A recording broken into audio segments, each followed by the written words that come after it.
এইবাৰ বিহু সুৰক্ষা সমিতিৰ বিহু সম্বন্ধীয় নীতি নিৰ্দেশনাক লৈ প্ৰতিক্ৰিয়া শিৱসাগৰৰ মহিলা হুঁচৰি দলৰ মুকলি বিহু আৰু হুঁচৰি একত্ৰীকৰণ হ'ব নালাগে। অসমৰ ইতিহাসত নাৰীয়ে হুঁচৰি পৰিৱেশন কৰাৰ বিষয়ে কোনো উল্লেখ নাই।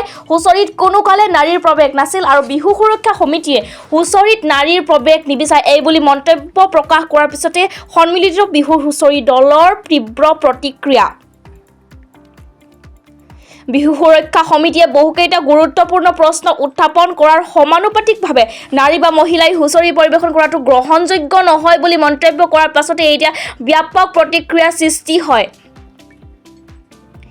বিহু সুৰক্ষা সমিতিৰ মহিলা হুঁচৰি দলৰ সন্দৰ্ভত দিয়া মন্তব্যৰ পাছতে এতিয়া শিৱসাগৰ সন্মিলিত হুঁচৰি দলৰ জিংকি বৰুৱাৰ তীব্ৰ প্ৰতিক্ৰিয়া।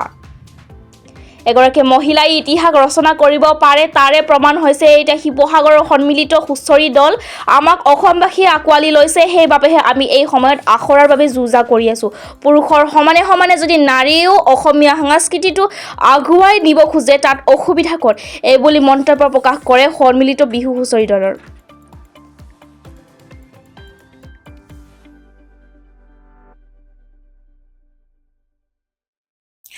নমস্কাৰ।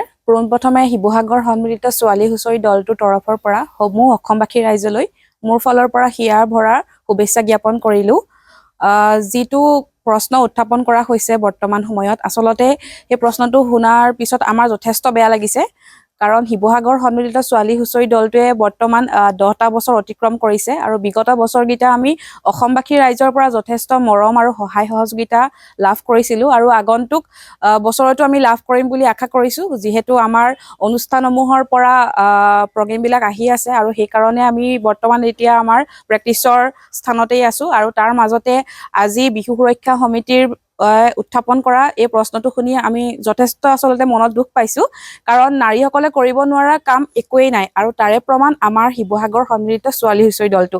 কাৰণ আমাৰ দলটোৰ বাদ্যযন্ত্ৰই হওক, লহৰী হওক, নাচনী নাচ গান সকলোখিনি ছোৱালীয়ে কৰি আহিছে। আমাৰ দলটোত ল'ৰাটো নাই।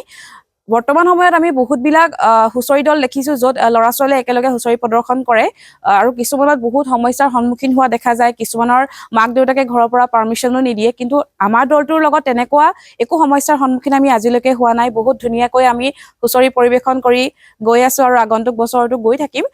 তাৰ মাজতে এষাৰ কথা ক'লে, তেওঁলোকে ক'লে যে ইতিহাসত এনেকৈ ছোৱালীয়ে হুঁচৰি প্ৰদৰ্শন কৰা ক'তো দেখা নাই। আচলতে এগৰাকী নাৰীয়েহে ইতিহাস ৰচিব পাৰে আৰু আমাৰ দলটোৱে যিহেতু 10টা বছৰ অতিক্ৰম কৰিলে আৰু তাৰে প্ৰমাণ 10টা বছৰ অতিক্ৰম কৰি গ'ল, যিহেতু ইতিহাসত লাহেকৈ আমাৰ নামটো আমি আহিব। কাৰণ আমাক দেখি আৰু 10টা দল বৰ্তমান সময়ত অসমত আমি দেখা পাইছোঁ, ছোৱালী হুঁচৰি দল, আৰু সেয়াই আচলতে প্ৰমাণ। তেওঁলোকক ক'বলৈ বেলেগকৈ আৰু কোনো প্ৰয়োজন নাই। আৰু আমাৰ দলটোৱে বৰ্তমান সময়ত অকল হুঁচৰি বুলিয়ে নহয়, আমাৰ প্ৰত্যেকগৰাকী সদস্যই আৰু বেলেগ বেলেগ স্থানত কৰ্মৰত হৈ আছে। কিছুমানে আপোনাৰ বেলেগ সাংস্কৃতিক জগততো কৰ্মৰত হৈ আছে আৰু তাৰ মাজতে আমি বিহুখনি ধৰি ৰাখিবলৈ চেষ্টা কৰি আহিছোঁ।